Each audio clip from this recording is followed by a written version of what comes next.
السلام علیکم فرینڈز، کیسے ہیں آپ؟ امید ہے کہ آپ سب لوگ خیریت سے ہوں گے۔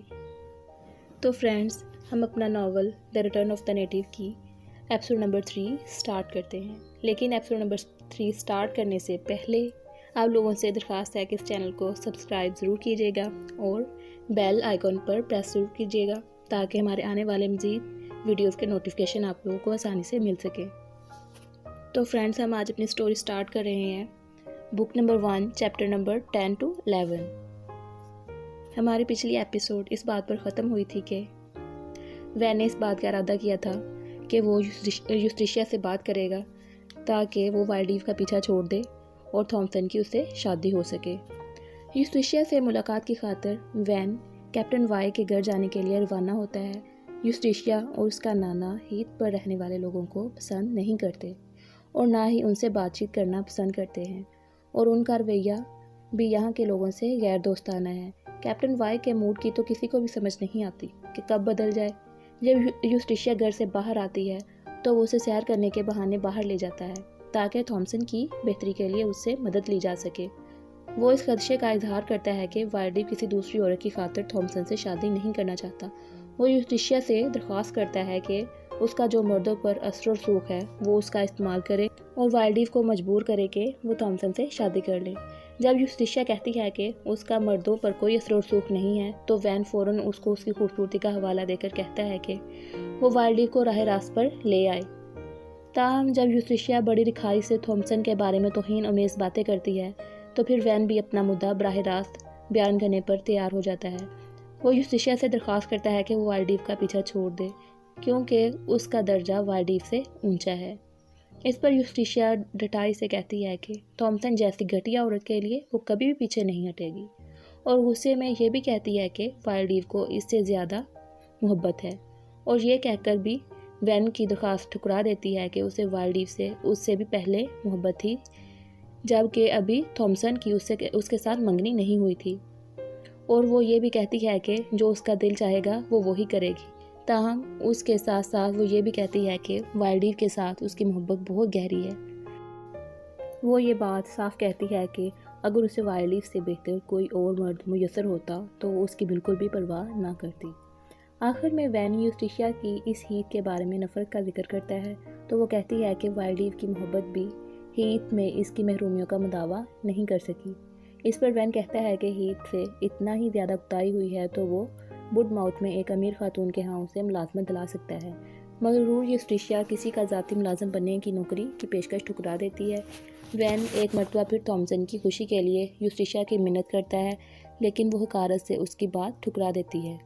بعد میں سیر کرتے ہوئے وہ وائلڈیو کے گھر کی طرف غور سے دیکھتی ہے اور خود سے کہتی ہے کہ وائلڈیو سے قطع تعلق نہیں کرے گی۔ وائلڈیو کی سرائے کی طرف جاتے ہوئے مسز یوورائٹ کو ڈیگوری وین نظر آتا ہے۔ وہ وائلڈیو کو شاید اسی وجہ سے ملنا چاہتی ہے جس سے وین یوسٹریشیا سے مل کر آ رہا ہے۔ وہ مسز یوورائٹ سے کہتا ہے کہ وائلڈیو سے ملنے کا پروگرام ملتوی کر دے اور ساتھ یہ بھی کہتا ہے کہ وہ خود تھامسن سے شادی کے لیے تیار ہے۔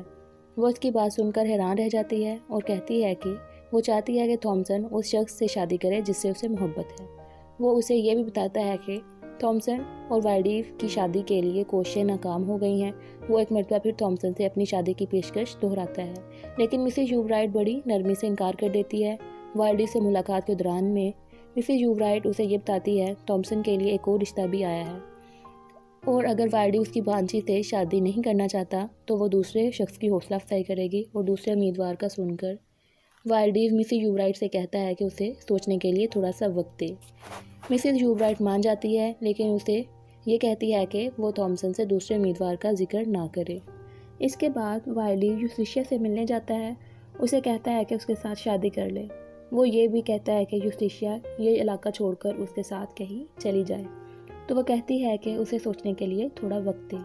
وہ یوسٹریشیا کو سوچنے کے لیے ایک ہفتے کا وقت دیتا ہے۔ اس عرصے کے دوران میں صورتحال اس وقت مزید خراب ہو جاتی ہے جب یوسٹریشیا کا نانا اسے یہ بتاتا ہے کہ مسز یوورائٹ کا بیٹا کلیم اگلے ہفتے کرسمس کی چھٹیاں گزارنے کے لیے واپس آ رہا ہے۔ یوسٹریشیا جو کہ وائلڈیو سے بہتر کسی شخص کا انتظار کر رہی تھی سمجھتی ہے کہ وہ اب بہتر آدمی کلیم کی صورت میں وہاں آنے والا ہے۔ اس ہیتھ میں رہنے والے 2 افراد ہمفرے اور سیم کیپٹن وائی کے گھر کے باہر ایندھن کا ڈھیر لگاتے ہوئے کلیم کی آمد کے بارے میں باتیں کرتے ہیں، جو کہ پیرس میں ہیروں کی ایک کمپنی میں کافی اچھی پوسٹ پر کام کرتا ہے۔ یوسٹیشیا گھر کے اندر سے ان کی باتیں سن رہی ہوتی ہے۔ یہ لوگ وہ وقت بھی یاد کرتے ہیں جب کلیم یہاں سے گیا تھا، اور کہتے ہیں کہ کلیم بہت زیرک اور ذہین ہے، اور یہ بھی کہ یہاں کے رہنے والے عام لوگوں سے وہ کتنا زیادہ تعلیم یافتہ ہے۔ وہ اپنا یہ بھی خیال ظاہر کرتے ہیں کہ یوسٹیشیا کے نظریات بھی کلیم کی طرح عام لوگوں سے ذرا ہٹ کے ہیں۔ ان کی باتیں سن کر کیپٹن وائی دیکھتا ہے کہ 19 سال کی عمر میں یوسٹیشیا کے ایسے نظریات عجیب لگتے ہیں۔ سیم اور ہمفرے ذاتی طور پر اپنے خیالات کا اظہار کرتے ہوئے کہتے ہیں کہ یوسٹیشیا اور کلیم کی جوڑی بہت اچھی رہے گی، کیونکہ ان کے خیال میں دونوں سمارٹ، نرم گو اور اچھے خاندان سے تعلق رکھتے ہیں۔ ان کے معصوم سی باتیں سن کر یوسٹیشیا کے رومانوی جذبات میں ہلچل پیدا ہو جاتی ہے، اور وہ کلیم سے شادی کرنے کے خواب دیکھنا شروع کر دیتی ہے، جو اسے پیرس لے جا کر اس کی بے رونق زندگی میں خوشیاں بھر سکتا ہے۔ یہ سوچ کر وہ مسز یوبرائٹ کے گھر کی طرف سیر کرنے کے لیے نکل جاتی ہے، جہاں جلد ہی پیرس سے آنے والا کلیم رہائش پذیر ہوگا۔ تھامسن اور مسز یوبرائٹ کلیم کو خوش آمدید کہنے کے لیے تیاریاں کر رہی ہیں، اس کے پسندیدہ کھانوں کا انتظام اور گھر کی سجاوٹ کر رہی ہیں۔ مسز یوبرائٹ کی خواہش ہوتی ہے کہ تھامسن کلیم سے ویسا ہی رومانوی تعلق بنا لے جیسا کہ اس کے پیرس جانے سے پہلے تھا۔ تاہم تھامسن کو زیادہ فکر اس بات کی ہوتی ہے کہ اس کے اور والڈیو کے تعلقات کے بارے میں جان کر کلیم کے دل پر کیا اثر ہوگا۔ اب مسز یوبرائٹ یہ محسوس کر رہی ہیں کہ جب سے تھامسن کی شادی میں تاخیر ہوئی ہے، اسے والڈیو سے کوئی محبت نہیں رہی۔ مسز یوبرائٹ کی کوششوں سے وہ تھامسن سے یہ اعتراف کروائے کہ اس کے والڈیو کے بارے میں جذبات تبدیل ہو گئے ہیں۔ وہ تھامسن کو اعتماد میں لے کر بتاتی ہے کہ اب چونکہ اس سے شادی کے لیے ایک اور امیدوار بھی موجود ہے، اس لیے ہو سکتا ہے کہ والڈیو بہت جلد اسے دوبارہ شادی کا پیغام بھیجے۔ تھامسن اپنی آنٹی سے درخواست کرتی ہے کہ وہ کلیم کو اس کے والدی سے تعلق کے بارے میں کچھ نہ بتائے، کیونکہ وہ چاہتی ہے کہ اگر اس بارے میں افواہیں دم نہیں توڑتیں تو وہ خود اسے اس بارے میں بتائے گی۔ مسز یوبرائٹ اور تھامسن دونوں کلیم کو لینے کے لیے جاتی ہیں، اور یوسٹیشیا کلیم کی ایک جھلک دیکھنے کے لیے چھپ کر اس کا انتظار کرتی ہے، جو کہ اس کے خوابوں کا شہزادہ بن چکا ہے۔ اس کی کوشش یہ ہے کہ اسے والڈیو سے بہتر شخص میسر آ سکے، اس لیے وہ مسز یوبرائٹ کے گھر کے قریب کھڑی ہو کر کلیم کی آمد کا انتظار کرتی ہے۔ تھوڑی دیر بعد اسے مسز یوبرائٹ، تھامسن اور ایک غیر جانی پہچانی مردانہ آواز سنائی دیتی ہے، جو کہ اسے بہت محسور کن لگتی ہے۔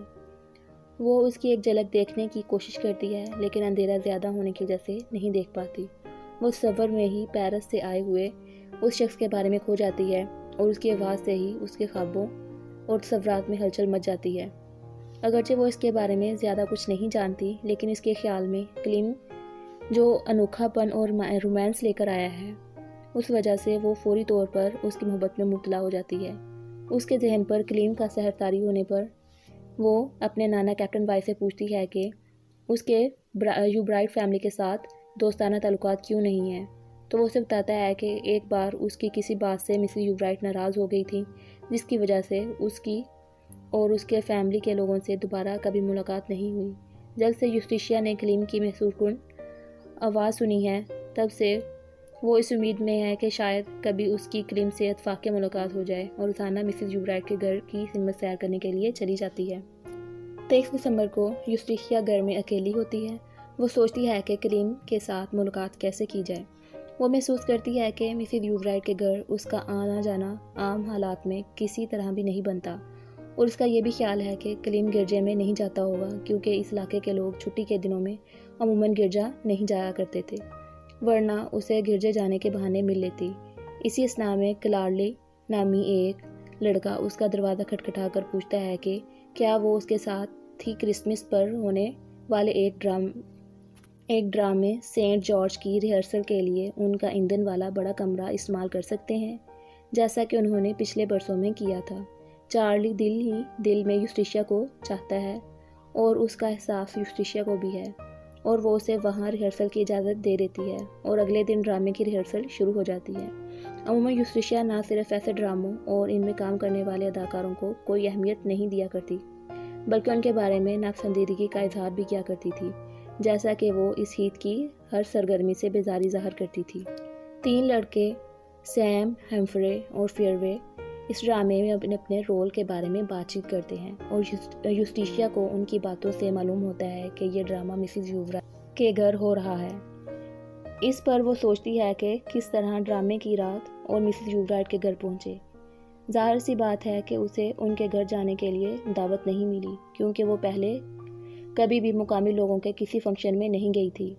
وہ اسی بات پر روحانسی ہو جاتی ہے کہ وہ ان کے گھر نہیں جا سکتی، ورنہ اسے کلیم سے ملنے اور بات کرنے کا بہت شاندار موقع میسر آ سکتا تھا۔ جب چارلی ایندھن والے کمرے کی چابی واپس کرنے کے لیے آتا ہے تو وہ چالاک یوسٹیشیا اپنے مطلب کے لیے اس بات کا فائدہ اٹھانے کی کوشش کرتی ہے کہ چارلی اسے چاہتا ہے، اور یہ بھی معلوم کرتی ہے کہ ڈرامے میں کس لڑکے کا کیا کردار ہے۔ وہ چارلی سے پوچھتی ہے کہ اس نے ڈرامے میں جو ٹرکش نائٹ کا کردار ادا کرنا ہے، کیا ایک رات کے لیے لڑکے کا روپ دھار کر وہ یہ کردار ادا کر لے۔ اس مقصد کے لیے وہ چارلی کو رقم دینا چاہتی ہے، لیکن چارلی رقم نہیں لینا چاہتا، بلکہ یوسٹیشیا سے کہتا ہے کہ وہ آدھے گھنٹے تک اس کا ہاتھ اپنے ہاتھوں میں پکڑے رکھنا چاہتا ہے۔ وہ اسے وقت کم کرنے کے لیے کہتی ہے، اور آخر کار سودا 15 منٹ تک ہاتھ پکڑنے پر ختم ہو جاتا ہے۔ اگلے دن محبت کا مارا چارلی ڈرامے میں استعمال ہونے والا اپنا یونیفارم اور متعلقہ ساز و سامان لا کر یوسٹیشیا کو دیتا ہے، اور اس کے بدلے میں وہ اسے اپنا ہاتھ پکڑا دیتی ہے۔ چارلی بڑے پیار اور نرمی سے یوسٹیشیا کا ہاتھ کچھ دیر پکڑے رکھتا ہے، اور پھر یہ سوچ کر ان 15 منٹوں کو ایک بار ہی ختم نہیں کر دینا چاہیے، اسے کہتا ہے کہ باقی کا ٹائم تھوڑی دیر بعد پورا کر لے گا۔ ڈرامے کا لباس پہن کر یوسٹیشیا چارلی کے ساتھ ریہرسل شروع کر دیتی ہے۔ جب چارلی دوبارہ اسے اپنا ہاتھ پکڑانے کے لیے کہتا ہے تو وہ فوراً اس کے ہاتھوں میں اپنا ہاتھ دے دیتی ہے، اور طے شدہ وقت سے بھی کچھ زیادہ دیر تک وہ اپنا ہاتھ اسے پکڑائے رکھتی ہے۔ لیکن جب اس کا ٹائم ختم ہو جاتا ہے تو وہ مایوسی کے عالم میں کہتا ہے کہ اس کا ٹائم اتنی جلدی ختم کیوں ہو گیا ہے۔